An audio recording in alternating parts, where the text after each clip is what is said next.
Well,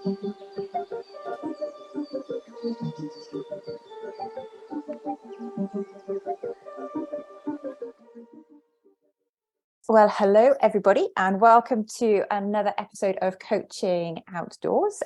Myself and Paul have been joined with Alex and Chris from Mind Over Mountains, and there are a couple of guests that we've been wanting to have on the show for a while. They've got a really interesting story, and without giving any of the game away, I will invite them to introduce themselves. So Chris, super brief intro from yourself. Oh my goodness. Hi, I'm Chris Spray. I've been working with Alex on this project for probably actually about a decade, but actually delivering it for about 3 years. And I'm just super excited about helping people feel good in the hills. And Alex, what about you? Yeah, hi. So I'm Alex. I would call myself an ultra runner, adventurer, author, and obviously, a co-founder in the charity with Chris since 2020. And I guess my journey is all about overcoming challenges through the outdoors. And obviously now we've both been trying to help other people on that same journey, really. So it's, always trying to find that next Everest, I guess. Fantastic. Well, look, it's a pleasure to meet you both and have you joining us today on the podcast. And we're going to start off with a really super question. I think it's always my favorite, and kind of gets you guys relaxed into talking a bit about yourselves. And we'd love to hear from you. You can take it in either turn, whoever would wish to go first. But what's your earliest memory of being outdoors, and sort of what do you enjoy about being outdoors? So I'll hand over to whoever wants to take that one first. Go for it, Chris, if you've got one handy. Yeah, sure.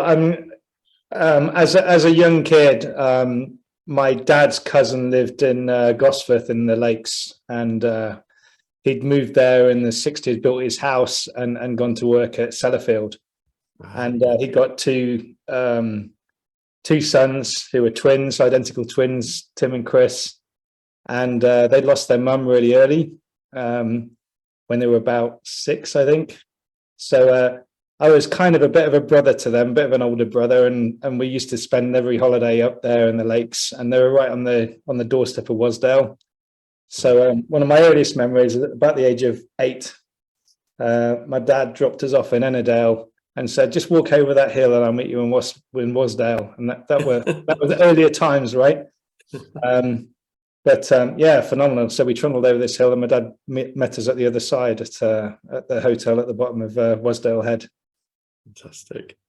That's lovely, Chris. And obviously you're here to tell the tale, so I made it over there. And perhaps slightly changed because of it. But there's something for me in the mountains about just getting lost. Just being in the flow completely.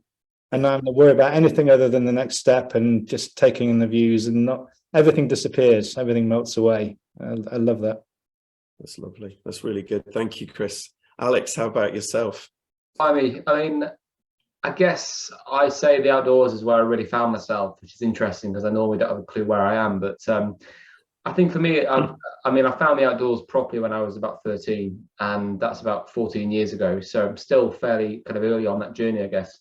But for more than half my life, I guess. And I always hated exercise as a kid. I hated the outdoors. Well, not hated the outdoors, but I hated any kind of physical exertion. I was lucky I was brought up in Cheshire, so I lived next to a big forest, and I had all that to walk around with my dogs and cycle around as a kid, but no real ultra challenges like I do now. But I think there's one significant moment when I was about 14, when I went again on my first hill walk in the lakes, and I've been on holiday with my friend Tom and his parents, and they were big hill walkers, something I'd never done before, something I never would have chosen to do because of all the anxiety I had as a child.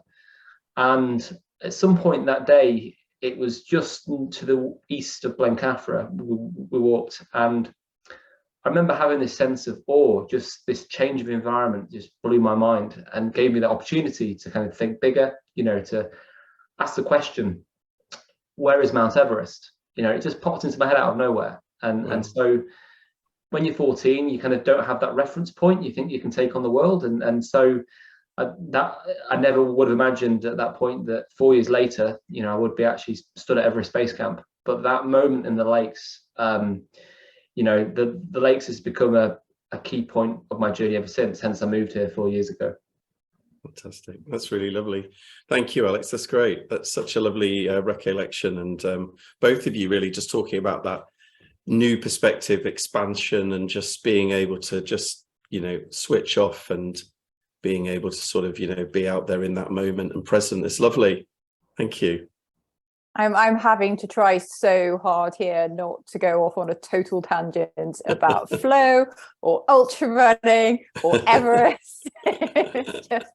There's just so many different topics which I could just dive into for hours with you both. But no, we will stay on track. It's all about coaching outdoors today. So clearly you've known each other for a while, and a bit of an age difference going on, and just how did you guys meet and start on this kind of crazy adventure together? Shall I start, Chris? And then if you could fill any gaps, that'd be great. So mentioned about the Everest goal, you know, and I'd had this massive goal and didn't know where to start. But prior to that, I did the 3 Peaks challenge when I was 16, and that was my first kind of challenge that I'd kind of set myself. And at the time, that was my Everest. You know, it's interesting. You kind of push the bar higher and higher and higher, and that becomes your kind of new ceiling. And prior to that, I had epilepsy as a child. I had a bad stammer, which I still have, badly bullied, anxiety, all sorts of stuff going on and still going on. And I was fundraising at the local village fair in Kelsall, where we're from. And I think being my usual shy self, I wasn't very good at hustling and trying to fundraise. And I think me and Chris got speaking about doing the 3 Peaks, and Chris was kindly literally sending people over to my stand and trying to help me actually raise some money for the charity at the time, if I remember correctly. I guess that was perhaps the first connection for that shared interest in the 3 Peaks and the outdoors. And then it was further down the journey, I think, that when I was trying to fundraise for Everest, I realized that I wasn't going to be able to, you know, essentially find sponsorship. You know, I wasn't going to be able to ring lots of people because of my stammer. And having a stammer is something that I've always struggled with.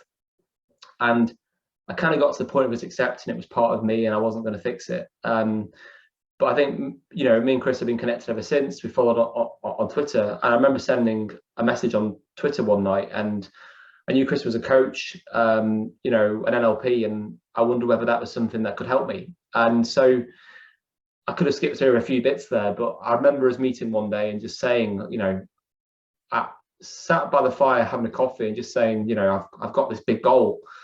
I don't have a clue where to start, you know. And I remember that coffee meeting was a life-changing moment in many ways, because I think Chris just said to me, you know, he's thought about it kind of, you know, for a moment, and just said, well, maybe you don't need to know all the steps. Maybe you just need to start and find the way. And I guess was the first person to really believe in me and to actually help me think about whether this could actually happen. And what seemed like an impossible goal at that point suddenly felt achievable by just breaking it down into steps, you know, in a coaching process. So I hope I've said that in the right order, Chris. If I've missed anything, please do fill it in.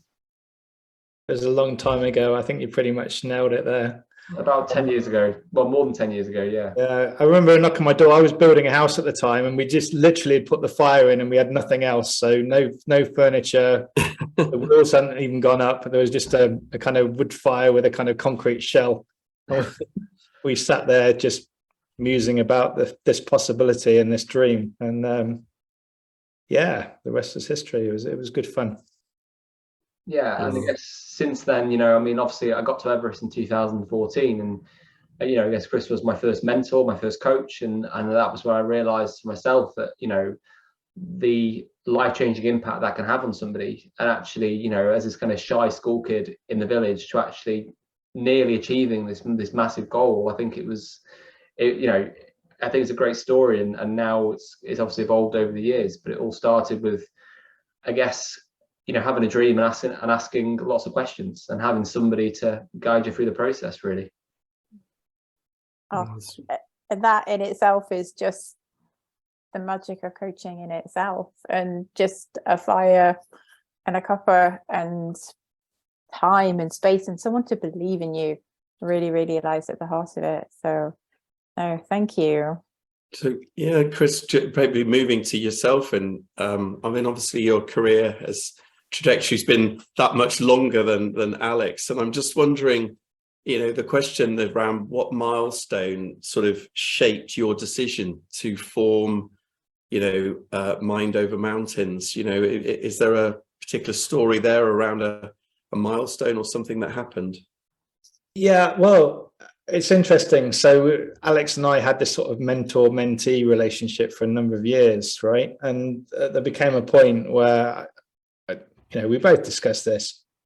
That relationship has to shift, has to move on. There's only so much that, you know, where I can sort of be seen as some kind of Svengali or whatever it might be. I mean, actually, there comes a point where this relationship has to be adult to adult, from, you know, 14-year-old boy to, you know, moving into adulthood. And we'd always looked for this kind of potential way of partnering up what I was doing. And I was running a charity that was a retreat charity, quite a spiritual kind of engagement where people just came with life challenging crossroads in their life, where they might come and just have the space, the time, just an unquestioning, unjudging listening ear to allow them to work this out. So it might be they were just dealing with empty nesting, or retiring and coming to a new point in their life, or, you know, dealing with divorce, relationship breakup, or bereavement. You know, people were coming from all over the country to this process, which was a static process. Then at the same time, Alex, through his phenomenal network, come up with Adventure Uncovered, and I'll let Alex talk about how he came across this group. Yeah, go for it, Alex. Thinking back, it was 2017, after Everest went a bit pear-shaped twice with the earthquake 2015 and the avalanche in 2014. I guess I had a major shift in my own sort of journey and definition of success. And again, you know, I'm not a coach, I'm still not a coach, but you know, can certainly understand the benefits of that. And I then took on another challenge in 2017, which was called Climb the UK, which involved climbing to the highest points of all 100 counties in the UK, you know, 5,000 miles of cycling, running, walking, kayaking. Chris joined me on the way down to Brighton, if I remember correct, on a Friday night, which is interesting. And then I think from then it was that my journey then became a lot more focused on mental health. It's something that I've openly suffered with, and I realized as a young person how little help was available. And I've always used the outdoors as my toolkit. That's kind of what I call, you know, is my natural health service. And I really believe everybody should have access to that. And I know that I'm fortunate, and not you know, and not everybody does. So off the back of that challenge, Climb the UK, it raised about £25,000. It got a lot of kind of big coverage. And I was invited by a group called Adventure Uncovered, who are a B Corp. They were like a social enterprise, all around promote, you know, trying to create experiences and events for social change and impact. And they wanted to do something on hill walking and mental health. And because of what I'd done the year before, they felt that I would be like a good, you know, ambassador for that. So again, it was having a drink somewhere in London, or I think it was a coffee, and just kind of chatted about an idea, as often, you know, as these things often are. And James and Rosie there, you know, were really kind of inspired and excited about this. And there wasn't really much of a structure about what this event would be, but naturally being, you know, being a long-suffering perfectionist, as Chris only knows too well, I wanted to make it a much bigger than just a weekend of walking. And I kind of took over it a little bit and kind of took the idea from them. They did all the finance and all the marketing and all the hard stuff. So I had to kind of build this kind of concept, and I thought, well, how do we make it something bigger? You know, how do we give people like some tools to actually take and use on a regular basis? Because we all know that a weekend of walking is only going to last so long. And I spoke to Chris, and, you know, brought in Chris and thought, well, could he do some of his coaching? Like, you know, I'd seen firsthand how that can help people. Could he come and do some of that in the outdoors? And I know Chris had done some of that beforehand, in his work and coaching already. Brought in a friend who was doing bits of mindfulness, some counsellors, inspirational speakers, and found this amazing venue in the lakes called Skiddaw House. And it all kind of came from there. This was kind of a bit of a pilot event for over 20 people in the lakes in May 2018. And it was just a phenomenal weekend. I think we were blown away by the impact it made. And I think on the way back from that, I think we were all knackered, but I think Chris and I said, like, this is really powerful. We need to do more of this. And so we did the same event again ourselves that next year. And it's all gone from there, really, starting as a CIC, then a pandemic came along, but that's kind of been the opportunity for us. And we still use that same model, but obviously we've just grown it and tweaked it ever since. Wow, I love that.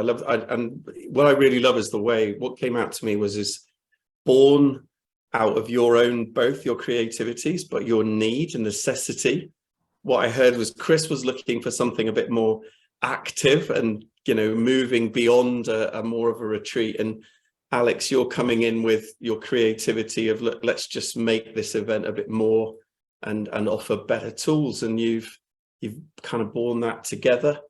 And what an amazing result has come out of that grows. And of course, I can see, Alex, as the pandemic, as we already knew, that just drove this huge need that just accelerated this subject forward, that just so many of us, and the whole kind of nation and population crying out for. But that's just such a great story. Thank you for sharing, both of you. And I love the way that all just knitted together. That was fantastic. It probably wasn't maybe quite as smooth as it sounds. It knitted together in a few different, but yeah, we can talk about that later. Fantastic, thank you. And I mean, the mental health as well. It just the coaching conversations that I have with clients at the moment, there's just so many people in just some really, really tough situations. And the last 3 years have been hard. And actually, what does the rest of 2023 have in store in 2024? So, as coaches, we're here to help. We're in service. That's, ultimately what our role is. And Chris, just kind of diving a bit into the coach dimension of it. And, you've got this background in retreats. So then for you kind of coming on board, it'd just be interesting to know what kind of tools and methodologies, or what did you bring to support people? Yeah, so we worked really hard on the process, and it came out of the retreat process, which is literally, let's step back from the world, let's step back for a little while, and it comes out of a tradition of perfect hospitality. So the work I was doing in retreat was often in Benedictine monasteries, where there's this tradition of perfect hospitality. So I don't know if you know, but Benedictine monasteries were built along pilgrim routes. And it was to provide perfect safety for anybody who was walking those routes. And no questions were ever asked. People were just given, food, shelter, and support in an unquestioning way. And that kind of comes into the ethos of Mind Over Mountains. There's no judgment. It's just a group of people coming together. There's nothing to fix, and we're all doing the best we can. And that's where it comes from. So often the power is not in somebody having a coaching conversation. The power is in having a group of people recognizing and noticing each other and just being there to support and look after each other. God, I get quite emotional thinking about that. It is. It's emotional. It is. It's an emotional place. It's so powerful to just be seen. And so many of these people are hidden away or find it really hard to let themselves be seen. And it, whether we're on a day walk, sometimes people take 3 or 4 day walks and suddenly they open and are seen. Sometimes on the first walk, sometimes in the afternoon of the first walk, but often there's just this invitation without an expectation. Just, you're never going to be judged for whatever you say in this space. Now, for our retreats, there's kind of there's an arc. There's a classic, how are we arriving?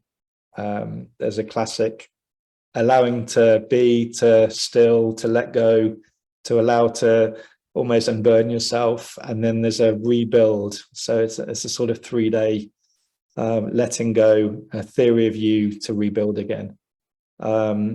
And we kind of try to replicate that on a day walk, but it's slightly, in 6 hours there's only so much you can do, but certainly in the 6 hours people, I think, feel a bit of peace and feel an ability. We've had a number of people who almost leave in the first hour, and then at the end of the day say, thank goodness I persevered with this, because they get so much out of it. So I guess the overarching tool is just perfect hospitality, really. That's where it comes from. Perfect hospitality. That's just 2 words that just says so much.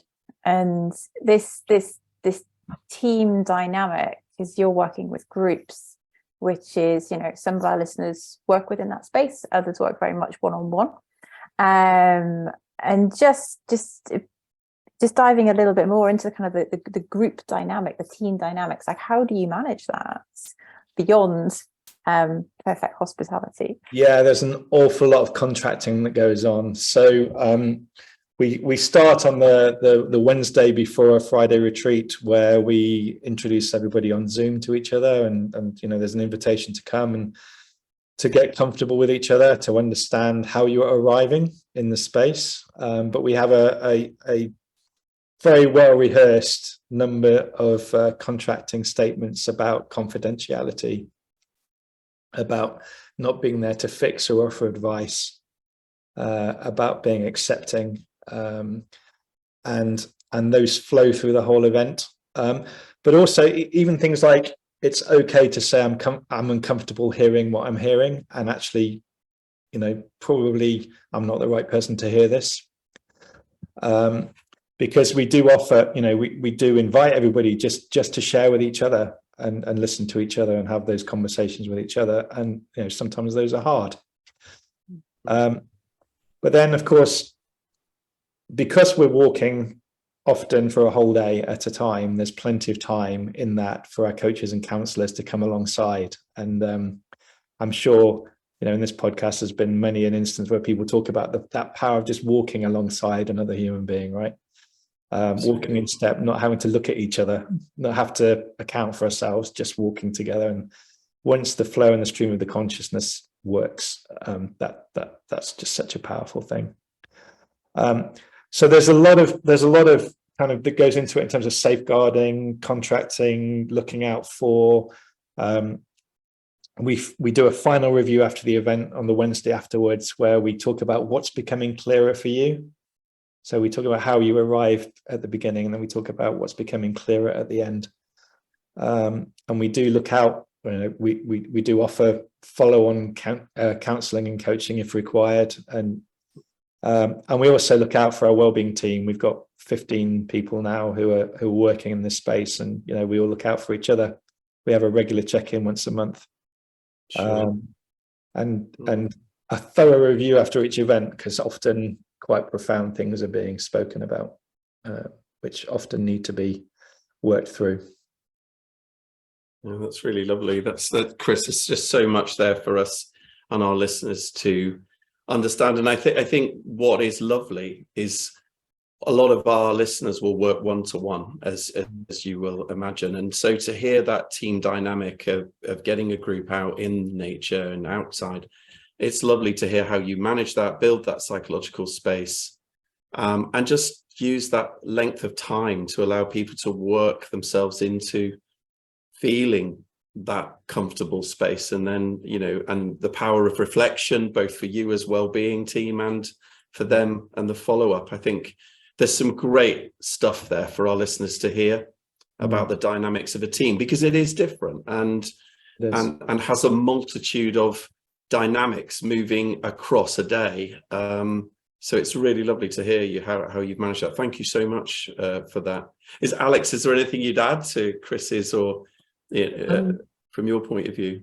I mean, because I'm not a trained coach, at least not yet, I'm certainly interested in doing that myself, because I've always been fascinated by the process and actually how it works, having been on the receiving end. And I guess my challenge often on the events is I kind of tend to see things from a logistical point of view, and are very much orderly about timings and making sure everything goes as planned. But I appreciate that doesn't always support the process of coaching, which needs to be very fluid and responsive, which I guess can be a challenge as well, because I don't appreciate everything that goes into that and what needs to be done.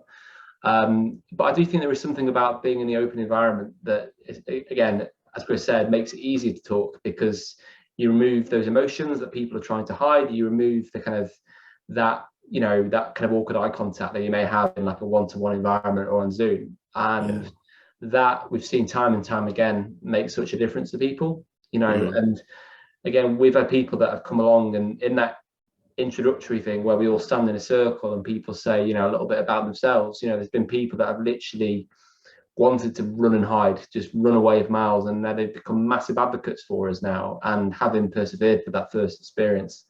And people always ask me, as a speaker, what is it about the outdoors, and we are doing some kind of we are trying to look into this and get some kind of science, some evidence around this and research. And I think it's still kind of an emerging area, but there is something about changing your environment that changes your perspective on a problem. And the hardest part is getting people to us. And if we can get them to take that first step, time and time again, I'm blown away by the feedback that some people have around just how supported they felt, from the coaching team. And there's no pressure. We're not in a race. We don't want people to feel that they can't do it. We really take our time, and that's not for everybody, but it works for a lot of people. Yeah, fantastic. Thank you, Alex. That's lovely. Great. And by all that logistics is so important, isn't it, when we're taking people outdoors, to make sure that planned route, and you've got all the logistics, everything, because it's all about allowing them that space to think and not have to worry about all of those things. So I think I'm sure that all that stuff is really there, and that combination of the two of you is just superb. And I do wish you the best of luck, Alex, on your journey towards some coaching, if that's what you'd like to do. That would be amazing. I would love to. I just don't know where to start with it myself, because there's so many different types of coaching, and my main work is in speaking at the moment, so I guess they would complement each other pretty well. But I would love to be able to sort of pass on what I've, that same benefits that I've had from it, and in the events ourselves, our events are led by a wellbeing team, which is either coaches or counsellors or psychotherapists, and then mountain leaders. And I'm not actually trained in any of those, so I'm not actually on the events myself much anymore, because I'm not needed. We have a fantastic team who really breathe our ethos, so it's a pleasure to watch them kind of expanding that, really. Definitely. Well, look, that path will open up for you when it's ready to move forward with that new adventure, and that's fantastic. Thank you both for those questions, answering those. That's lovely. So you've shared a little bit about some of the retreats that you do. So you seem to do a combination of retreats and then day walks as well. And it would just be interesting to get an insight into maybe some of the recent events that you've held, just to get a little bit more of a flavour of, whereabouts in the UK you're carrying out this work. Do you want to take that, Al? Yeah, can do. I mean, so we do a combination of open events in the public, because we, as a charity, we obviously want to have a wider impact and reach the people who need it most. But we've also done a number of kind of partnership events with organisations and corporates, which obviously helps us. That helps us as a charity as well, obviously financially, and helps us to meet our objectives. And one of the most powerful things I think we've done recently was with a team from the police last May, where we had 20 officers from 2 constabularies who joined us in the Peak District for a weekend away. And this is something that had been in the planning for a long time, but that thing in 2020 obviously got in the way. But I was on that one, Chris as well, and it was just phenomenal to see the impact that had on this team, because police officers only trust cops, and they've been on the firing line. They are the sort of people that have, they're often, no matter what they do, they are, they're always seen as the enemy, and people aren't kind of caring for them, they're caring for everybody else. And their openness straight away, when they eventually started to kind of put the guard down, was quite phenomenal. And some of the feedback from that event was, it literally had us in tears. And I remember there was one guy at the end who, he joined us on the final Zoom call, and you know, and he was just, his gratitude and emotion was phenomenal. And this guy ended up actually doing a marathon for us to raise money for us, you know, and this is somebody who'd never done anything like that before. And there were so many stories like that that I experienced. But I mean, Chris, from a coaching perspective, have you got anything to add to that?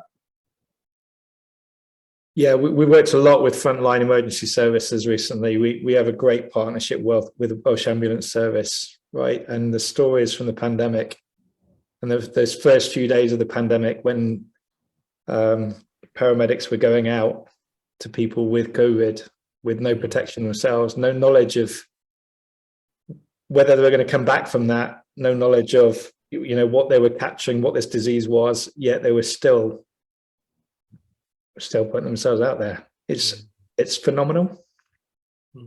And to offer something back to them is brilliant, you know.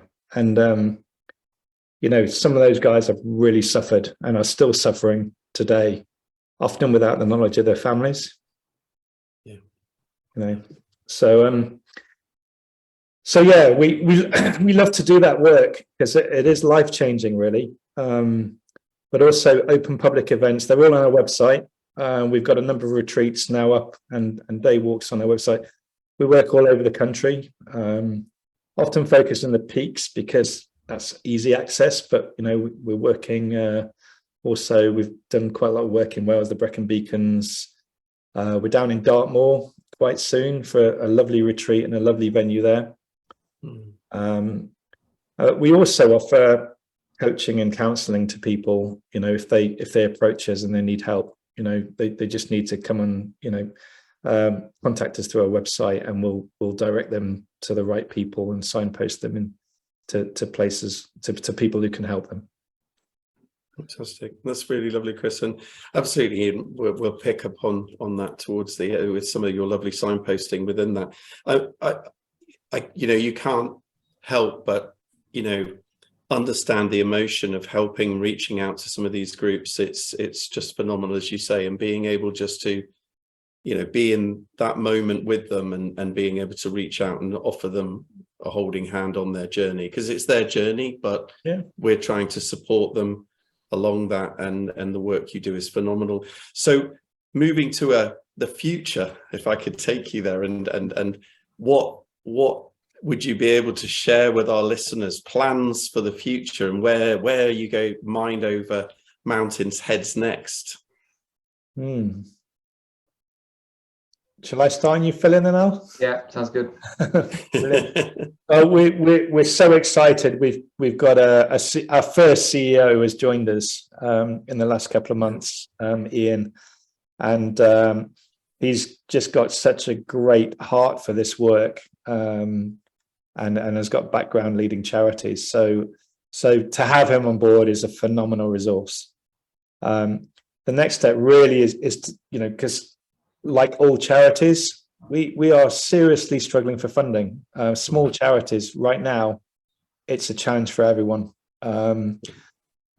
because of the cost of living crisis, and that discretionary spending from a lot of people is disappearing, and a lot of what we do relies on public fundraising. So we've got to get ourselves on a nice financial even keel. But then after that, it's about partnership for me, partnering with a number of other charities potentially, and then amplifying our work through them. And we've got some great projects coming up. We've got one coming up with the probation service in East Anglia, with people who are just recently out of prison. You know, people who have often been institutionalized, infantilized, you know, become very dependent on an establishment, an institution, struggling to make their own way and their own decisions, and to suddenly take them out into the outdoors. That's going to be a phenomenal experiment. We want to partner with corporates much more in the space around mental health first aid, where we've got we've got great ability to provide programs and courses, but also to amplify their, well-being agenda. We're doing a lot of work in that space too.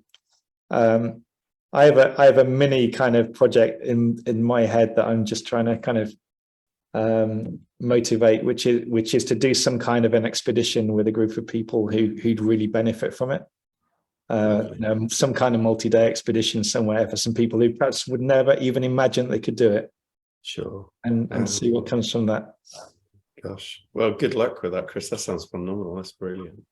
Alex, how about yourself? Yeah, I mean, I think it's been a busy couple of years, and almost the increasing demand and the opportunity in the pandemic. When many charities were obviously, quite a lot of obviously stopped, and sadly, they had to kind of stop during the pandemic. Whereas actually, we just grew and grew because we were kind of quite agile, and we didn't have any kind of any major assets or resources. We're still a very small team, and even now, Ian joined us exactly a month ago. I mean, we only have 2 full-time staff. We have a great team of contractors, and a part-time team who've been with us from the start, really, and are so dedicated to do that. And I think people often say it's amazing how much we've done with so little, and you're often so busy in the day-to-day that you don't get the full picture of that.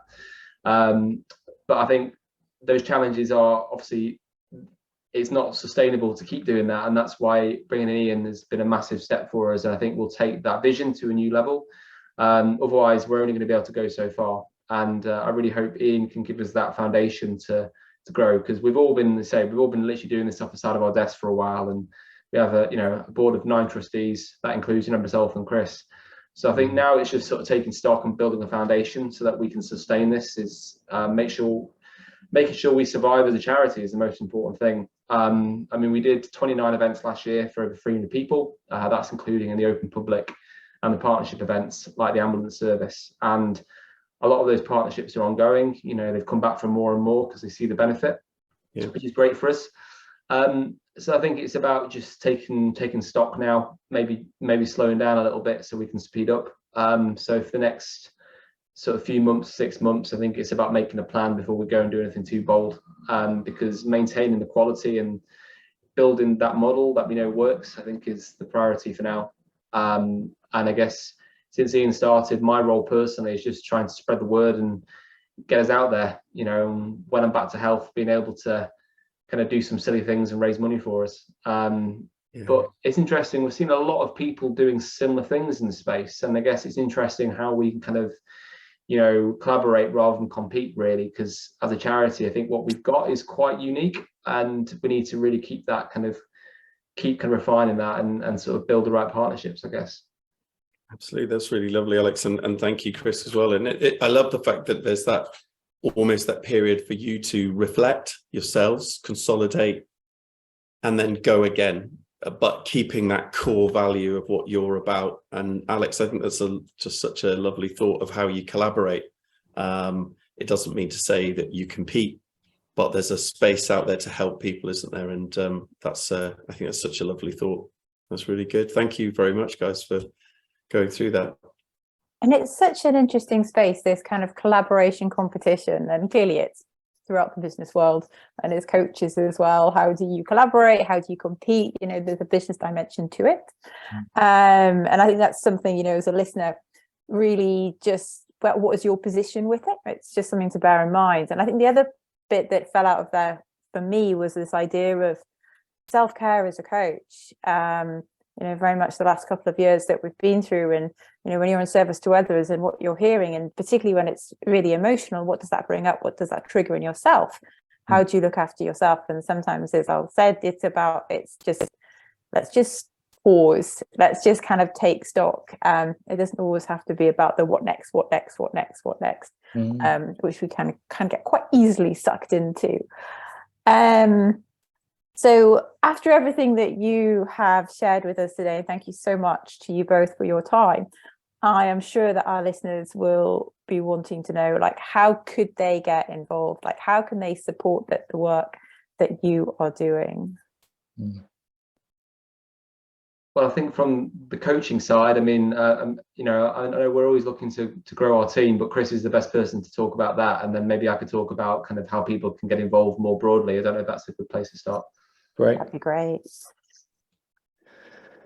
Yeah, from a coaching perspective, we're always on the lookout for people, like-minded people, to work with, and we do a classic model of come and join us on a walk to experience it, and then come and work alongside us for the first time, and then we'll give you some training and you know, and just gently bring you into this. So Di, who runs our wellbeing team now, is just superb at bringing people on. She's an ex-head teacher, so she's incredibly well organized and wonderfully efficient and capable, and a wonderful human being as well. So but we're in the kind of realms of community of practice here. So we meet once a month and just have a couple of hours where we share best practice with each other. We share how we're doing. We share ideas with each other and collaborate around them.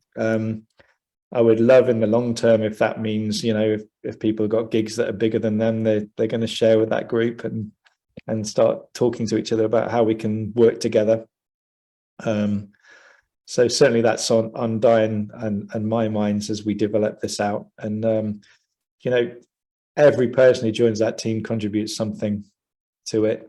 We develop after every retreat we do. We learn something new about how to give better care and look after each other and our retreatants better.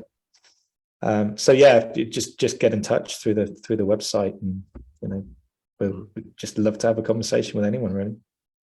Thank you, and I'm sure there will definitely be people getting in touch. And it's so encouraging with Coaching Outdoors at the moment. It seems to be a really pivotal time. There's some real massive thought leaders in the place, and you'll be lucky to have them as former guests on the podcast, like Leslie Roberts, who just her book was published at the end of last year, The Coach's Handbook. And the Getting Started Outdoors training that she kind of runs on a regular basis is just one of many. And you think back earlier to research as well, and you know, the drive from research. I know that Jonathan Passmore is about to kickstart some more research literally end of the month towards July, talking to clients to get their experiences. So there's definitely it's gaining traction, and I think the next few years are going to be really quite exciting. Al, have you got anything to add? I think more broadly on people coming along to experience the events, or to signpost somebody they're working with who maybe needs that extra level of support or something different. Just have a look on our site. All our events are on there. As I said, the day walks are coming back soon. We did start obviously in retreats. The day walks only really came about because of the pandemic and all the rules that we had around that. But we're now, you know, both of those are our kind of key services. So the best place is just to have a look on our site, really. And, you know, if you know anybody, please send them our way. If there's any coaches outdoors who like a challenge, we have a challenge event coming up at the end of May. We'd love people to get involved with that and obviously raise some money and support us in the process.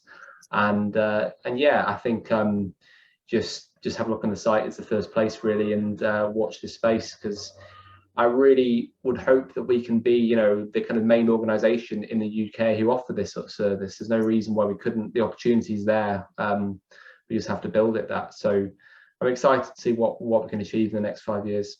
We have another ask as well, don't we? We have an ask for volunteers. So we've got roles for volunteers on our events to help wash pots and provide a lovely hospitable environment, you know, light the fire before people come back from their walks, that sort of stuff. And cooks. We're always desperate for cooks to come and help cook really wholesome vegetarian food on our events for us. Fantastic. Yeah, that's lovely. I think we do get a lot of offers of help. We get a lot of emails, people saying, I love what you do, how can I help? And we, because the events are led by obviously trained, you know, trade staff, then essentially that volunteering remit, because we're working with potentially quite vulnerable people, has kind of been quite limited. But the main volunteer roles are, say, cooks and retreats, and the welcome volunteers who just do all the odd bits that coaches shouldn't really need to do and don't need to do and are too busy to do. So if anybody has those skills in particular in the meantime, or want to do a challenge for us, we'd love to hear from you. That's really lovely. Yeah, that's great. And as you say, just so important to get all those volunteers as well. And so we're sort of coming, as we're to the end, of what kind of resources would both of you recommend that perhaps our listeners who might be interested in heading outdoors, maybe they're a coach or they're kind of having some involvement and meeting some of these and they want to kind of go outdoors. Is there any particular resources that you perhaps might signpost them to both of you, really, whichever wants to? I can't really think of any, to be honest. Not that as coaching specific, not specific to coaching anyway. Sure. How about Chris, yourself? Resources.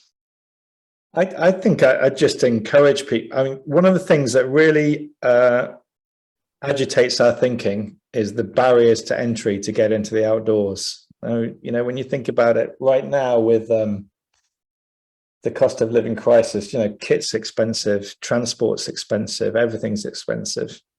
Yeah. But there are people out there that can help. Al, can you remind me of the kit charity that we're aware of?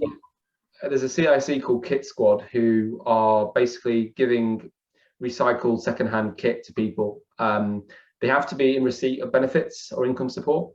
There's a couple of projects like that now where people in advance. So we've just started signposting people on our events to that if they need it. That's a great resource for the general outdoors. And I'm thinking as well, if there is another event we're doing with the University of Central Lancashire in June, which is all around social prescribing. So again, details for that will be going live fairly soon. Have a look on our social media. But if people want to come and learn more about what's going on in the space, that will be a good resource for them to attend that as well. Absolutely.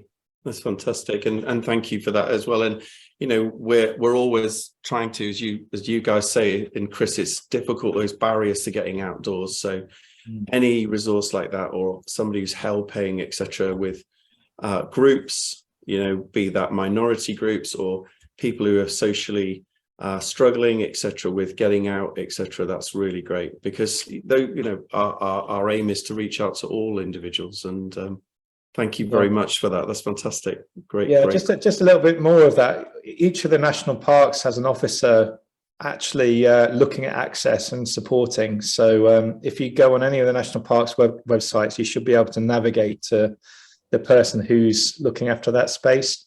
And they will have a list of groups that go out that they're working with, that they're communicating with as well. Fantastic, Chris. That's great. Thank you for that. You've referred to your website a couple of times, and it sounds like it's a real treasure trove of information. And we will be sharing that on the interview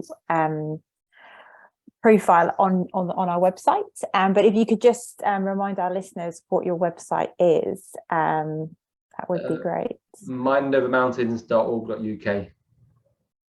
So, easy to find. Perfect. Simple. Well, thank you both so much for coming on and sharing about the simply amazing work that you do. It has been a real pleasure. And I definitely am going to be following with interest, and we'll be checking out some of the dates to see potentially when you're down in Dartmoor. So see 9th to 11th of June. There you go. Hey, I'll make a note. 9th to 11th of June. Yeah, I might see you there.